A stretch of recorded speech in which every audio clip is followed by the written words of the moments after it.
Hey guys, so we're just doing another video. The first one was just on what is CrossFit. So this one is more on the fitness standards. So we're just going to do standard 1 and 2. There's 4 of them, so we'll go over the next one next time.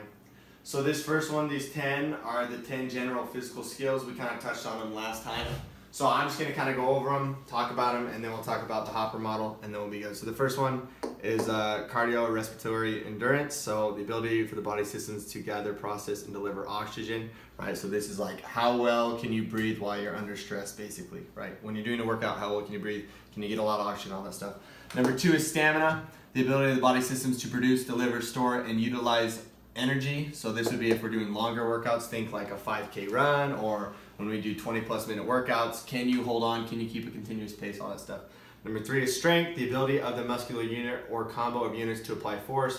Pretty obvious, right? 1 rep back squat, deadlift, stuff like that. How strong are you? 4 is flexibility, the ability to maximize range of motion at a given joint.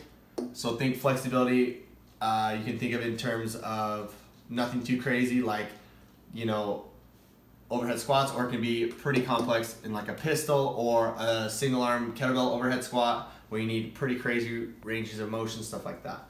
Number 5 is power, the ability of the muscular unit or combo of units to apply maximum force in minimum time, right? So we know power, like, you know, we can think more of Olympic lifts that require power, catching it above parallel, right? Stuff like that. Number 6 is speed, the ability to minimize the time cycle of repeated movements. So yeah, you can think of speed in terms of running, but you can also think of it in terms of cycling. Like how fast can you do, you know, 10 reps in a row at a certain weight? Can you cycle the weight quickly? Stuff like that. Number 7 is coordination, ability to combine several distinct movement patterns into a singular distinct movement. So coordination, you know, things that are a little bit more complex. Let's say, how well can you clean? How well can you snatch? They require some sort of coordination. Can you put all those things together? Number 8 is agility, the ability to minimize transitions, time from one movement pattern to another. So agility can be things like running, it can be things like agility ladder. It can also be things like, you know, we do some like change of direction, 5, 10, 15-yard sprints, kind of stuff like that. Jumping boxes could be that, double unders could be that.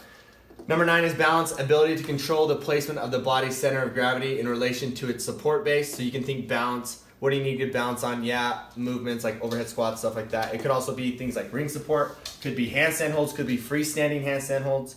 Number 10 is accuracy, the ability to control movement in a given direction or at a given intensity. So this could be accuracy of, you know, doing a squat and staying balanced with an overhead squat. It could be accuracy of hitting your chest to the bar every time. It could be accuracy of hitting the wall balls to the mark every single time, so stuff like that. So the goal is, we talked about it last time, is that you want to be good in all 10 areas, meaning if you're very strong, but you are struggling in flexibility, then we need to focus on getting flexibility stronger. People have asked, like, what's the most important one out of all 10 of these? And you can ask yourself that question, which one do you think is most important? And if you thought of just a single one that you think is most important, you are wrong. They are all important, right? That's why we have 10 of them. Each one is important, not one's more important than the other. So if you have good strength, like we said, you lack flexibility, you lack some speed, maybe you lack some balance or agility, we need to fix them so they are all the same. As far as doing this, right, we have some here. So 1 through 4 is organic, 7 through 10 is neurological, and all organic means is changes in the tissue. So it comes about through training, meaning you can get stronger through training, you can get more flexibility through training, you can get more stamina, all that stuff, and it's a noticeable difference. 7 through 10 is neurological, changes in the nervous system. It comes about through practice. So this means at a low heart rate, right, or even not in workouts, and there's no physical noticeable difference, right? Meaning you can get more balance, more accuracy, more agility, more coordination, and you're not really going to get bigger biceps from having more coordination. It's not going to really be noticeable, but it still is important. Number 5 and 6, power and speed, is just a combo of both, right?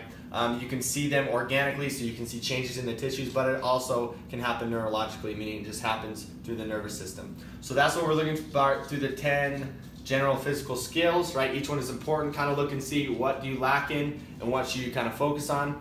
The number 2 is the hopper model, and basically the hopper model is if you had a certain amount of, you know, unlimited movements in the CrossFit world, a limited number of reps, anything like that, and we were just doing it in a hopper, and we were going to pull out some sort of movements and some sort of rep schemes, you're already thinking to yourself, oh man, I hope they don't come out with this movement. Maybe it's heavy cleans, maybe it's pistols, maybe it's a lot of running, maybe it's chest to bar pull-ups or muscle-ups, whatever, right? So the goal is, if you think of like, if I was to pull out movements and reps from a hopper, what don't you want? Those are the movements that you need to practice the most, because obviously they're the movements that are your weakness. But all we're looking for in the hopper model basically is you should be able to perform well at any task imaginable, right? Disinvest in any set, notion of sets, reps, rest period, exercises, order of exercises, routines, periodization, all that stuff. You train for this by striving to keep training stimulus broad and constantly varied. Sorry, struggling to read here.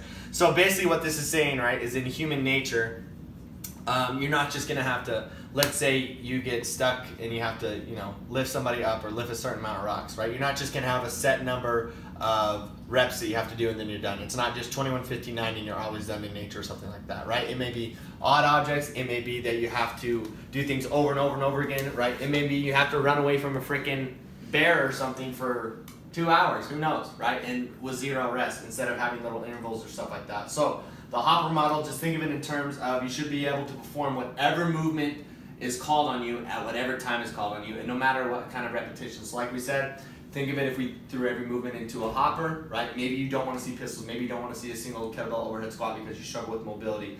Maybe it's you don't want to see heavy cleans because you're not that strong, or a heavy back squat. Maybe it's you don't want to see running long distances because you struggle with this stuff, right? Any sort of thing you can imagine. The things that you don't want to see are the things that you need to improve on, because obviously they're a lack in your fitness. So these are just the first 2 standards, just some things to kind of help you wrap your head around, why we do CrossFit and the things that we do, and why sometimes you see different rep schemes and everything is varied and stuff like that, because we want to be prepared for anything, and doing the same things over and over and over again, always doing 21, 59 can kind of make it so we aren't ready for anything. So we'll go over number 3 and 4 the next time we do it, but there you go.